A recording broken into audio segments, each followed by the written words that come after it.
ఈ దేశంలో వ్యవస్థలు ఎందుకు రోజురోజుకు ఇంత దిగజారిపోతున్నాయో, మరీ ముఖ్యంగా ఎన్నికల వ్యవస్థ ఎందుకు ఒక ముద్దాయిగా బోన్లో నిలబడే పరిస్థితి వచ్చిందో, ఎందుకు కనీసం జవాబుదారీతనం వాళ్ళు ఫీల్ అవ్వట్లేదో,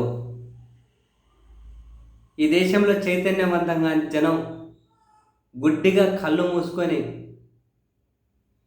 కొన్ని పార్టీలకు ఊడిగం చేసే జనం ఎక్కువయ్యారని చెప్పి ధైర్యమేమో నాకైతే అర్థం కావట్లేదు. ఎన్ని విమర్శలు ఎదుర్కొంటున్నారు ఎలక్షన్ కమిషన్. అసలు ఎన్నికల వ్యవస్థే ప్రమాదంలో పడితే మనం ఇదే గురించి మాట్లాడాలి. ఆంధ్రప్రదేశ్ ఎన్నికల ఫలితాలు, మహారాష్ట్ర ఎన్నికల ఫలితాలు, హర్యానా ఎన్నికల ఫలితాలు, ఎన్ని అనుమానాలు, ఎన్ని డౌట్లు. ఎలక్షన్ కమిషన్ దేన్నైనా కనుక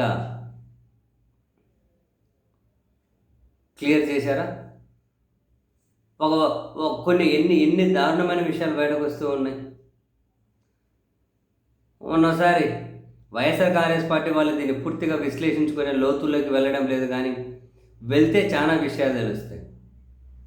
మొన్నటికి రాయచోటు నుంచి మొన్న పోటీ చేసి ఓడిపోయినా అనే పదంగానే అంత యాప్ట్ అనిపిస్తలేదు ఇప్పుడు కొన్ని నిజాలు తెలిసిన తర్వాత. శ్రీకాంత్ రెడ్డి గారు 30,000 కొత్త ఓట్లు పెరిగినాయంట ఆయన నియోజకవర్గంలో. పెరిగినవన్నీ టీడీపీకే పడ్డాయట. ఎట్లా పడతాయో మనకు తెలియదు.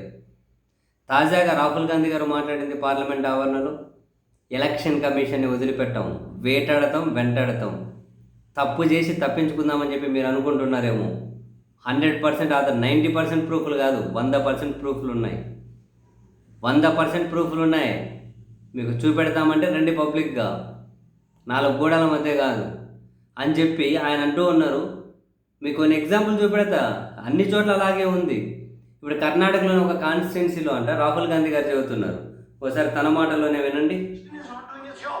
Now we have concrete 100% proof of election commission allowing cheating in a seat in Karnataka. Not 90%.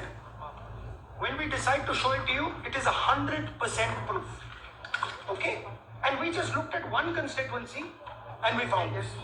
And I'm absolutely convinced that constituency after constituency, this is the drama that is taking place. Okay? Thousands and thousands of new voters. How old are they? 50, 45, 60, 65 new voters. Thousands and thousands and thousands one constituency. Yes. And this is one thing, right? Voter addition. New voters who are 18, who are way above 18. So we have caught them. Okay, and I want to send a message to Election Commission. Yes, sir. If you think you're going to get away with this, if your officers think you're going to get away with this, you're mistaken. You're not going to get away with this. Because we are going to come for you. కర్ణాటకలో for example చెబుతున్నారు. చాలా చోట్ల మీకు ఒక example చెబుతున్నా. కర్ణాటకలో ఒక కాన్స్టిట్యున్సీలో అట కొన్ని వేల ఓట్లు కొత్త ఓట్లు చేర్చారట. కొత్త ఓటర్ల ఏజ్ ఎంత తెలుసా?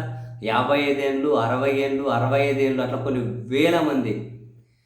50 ఏళ్ళ పైన వాళ్ళు, 60 ఏళ్ళ పైన వాళ్ళు, కొత్త ఓటర్లు ఒక కాన్స్టిట్యున్సీలో వేల మంది పైన ఉన్నారా? ఇదేం కాన్సెప్టు? ఉన్న ఓట్లు డిలీట్ చేసేసేటివి 18, 22, 23 ఇట్లా 23 సంవత్సరాలు ఇట్లాంటి ఓట్లు డిలీట్ అట. మిమ్మల్ని వదిలిపెట్టే సమస్య లేదు. నేను మీకు క్లియర్ మెసేజ్ ఇస్తూ ఉన్నా. నేను మిమ్మల్ని వేటాడడానికి రెడీగానే ఉన్నా, మీరు సిద్ధంగా అండి అని. రాహుల్ గాంధీ గారు ఒక కాన్స్టిట్యున్సీలో వేల ఓట్లు ఉన్నాయట. 50 ఏళ్ళ పైన, 60 ఏళ్ళ పైన కొత్త ఓటర్లు. ఇవన్నీ సాయంత్రం 6 తర్వాత గుద్దేసి అంత పోలింగ్ పర్సెంటేజ్ పెరిగింది అంటుంటారు. ఏందో తెలియదు.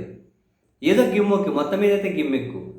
ఏం గిమ్మిక్కు, ఏం మోసం లేకుండానే ఈ దేశ ప్రతిపక్ష నాయకులు మాట్లాడుతూ ఉన్నారా? ఏం గిమ్మిక్కు లేకుండా ఆంధ్రప్రదేశ్లో ఏందా ఎన్నికల ఫలితాలు? కొన్ని చోట్ల కొన్ని గుర్తులు కూడా తెలియవు, కొందరికి కొన్ని గుర్తులు కూడా తెలియవు. అక్కడ గెలిచేసినారంట. వారిని పాసుగుల